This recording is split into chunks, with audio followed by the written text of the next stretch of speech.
Hi guys, welcome back to mistake movies. അപ്പോൾ ഇന്ന് ഞാനൊരു മൂവിയുടെ ചെറിയൊരു സ്റ്റോറി പ്ലസ് അതിൻ്റെ ഒരു ഉള്ളടക്കം അത്രയും പറയാൻ വേണ്ടിയിട്ടാണ് ഈ വീഡിയോ ചെയ്യുന്നത്. അഭിലാഷം എന്ന് പറയുന്ന ലേറ്റസ്റ്റ് റിലീസായ മൂവിയുടെ ചെറിയൊരു സ്റ്റോറി പറയാം. ഒട്ട് ലാഗ് അടിപ്പിക്കുന്നില്ല, നമുക്ക് നേരെ വീഡിയോയിലോട്ട് അങ്ങ് പോവാം. ഈ മൂവിയുടെ ഹീറോ എന്ന് പറയുന്നത് സൈജു കുറുപ്പാണ്. ഹീറോയിൻ എന്ന് പറയുന്നത് തൻവി റാമാണ്. ഇവർ രണ്ടുപേരുമാണ് ഈ ചിത്രത്തിന്റെ മെയിൻ ക്യാരക്ടേഴ്സ്. ഷംസു സായിബയാണ് ചിത്രം ഡയറക്റ്റ് ചെയ്തേക്കുന്നത്. ഈ ചിത്രത്തിൽ മെയിനായിട്ട് പറയുന്നത് നമ്മൾ എക്സ്പ്രസ് ചെയ്യാത്ത ലവ്, പ്രകടിപ്പിക്കാത്ത സ്നേഹം, അതിനെ പറ്റിയിട്ടുള്ള ആ ഒരു കാലഘട്ടത്തെ റൊമാൻറ്റിക് അവസ്ഥകൾ, അത് പ്രകടിപ്പിക്കാതെ സ്നേഹിക്കുക, അങ്ങനെ ഒരു രീതിയിലുള്ള ഒരു പഴമയുടെ ഒരിതാണ് ഈ ചിത്രത്തിലെ മെയിൻ കണ്ടന്റ് എന്ന് പറയുന്നത്. ഈ ചിത്രത്തിലെ ക്യാരക്ടർ അഭിലാഷ് എന്ന് പറയുന്ന ക്യാരക്ടറാണ് സൈജു കുറുപ്പ് അവതരിപ്പിക്കുന്നത്. ആളൊരു അത്തർ ഷോപ്പ് നടത്തുകയാണ്.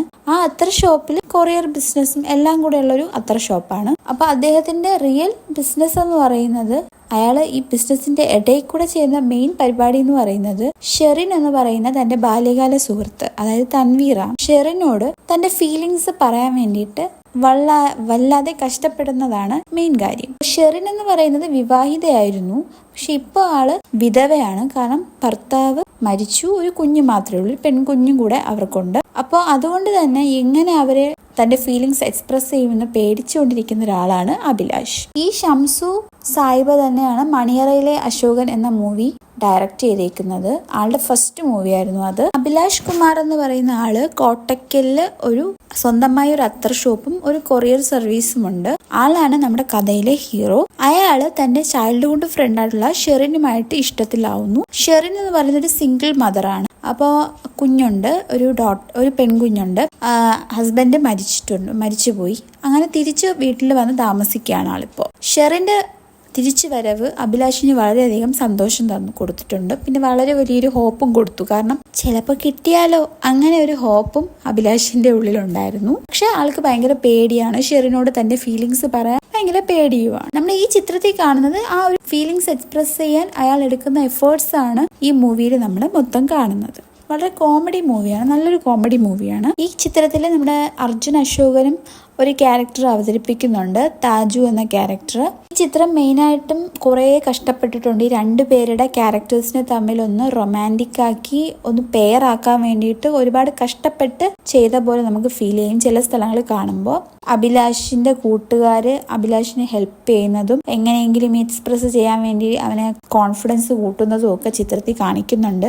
അതൊക്കെ ഭയങ്കര കോമഡി ആക്കിയാണ് ചിത്രത്തിൽ കാണിച്ചിരിക്കുന്നത്. സൈജു കുറുപ്പാണ് നമ്മുടെ മെയിൻ ലീഡായിട്ട് മൂവിയിൽ വരുന്നത്.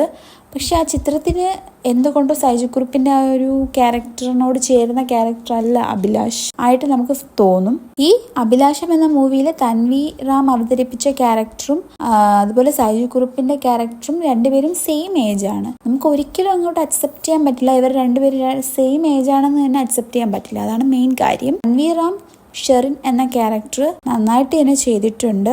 അർജുൻ അശോകന്റെ താജു എന്ന് പറയുന്ന ക്യാരക്ടർ വളരെ ഒരു പ്രശ്നമൊന്നും ഉണ്ടാക്കാതെ ഒരു ചെറിയ ക്യാമിയോ പോലെയാണ് ഈ ചിത്രത്തിൽ വന്നിട്ടുള്ളത്. വളരെ നീറ്റായിട്ട് തന്നെ അയാളുടെ റോളും ചെയ്തിട്ടുണ്ട്. അപ്പൊ ഈ റൈറ്റിംഗിന്റെ എന്തോ പ്രശ്നം കാരണമാണോ എന്നറിയില്ല. നവാസ് വള്ളിക്കുന്നിന്റെ ഫ്രണ്ടായിട്ട് വരുന്ന ക്യാരക്ടർ ഭയങ്കരമായ നമുക്കൊരു ദേഷ്യം വരുന്ന, കലി കയറുന്ന രീതിയിലുള്ള ആ ഒരു റോളാണ് അയാൾ ചെയ്തേക്കുന്നത്.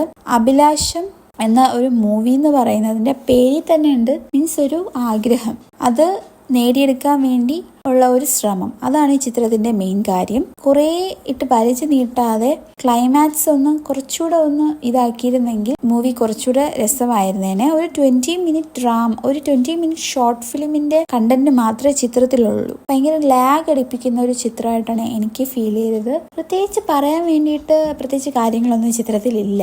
അതുകൊണ്ട് എനിക്ക് എന്താ പറയേണ്ടതെന്ന് അറിയില്ല. കുറേ പറയാൻ വേണ്ടിയിട്ട് വാരിക്കോരി പറയാൻ വേണ്ടിയിട്ടുള്ള കാര്യങ്ങളൊന്നും ഇല്ല.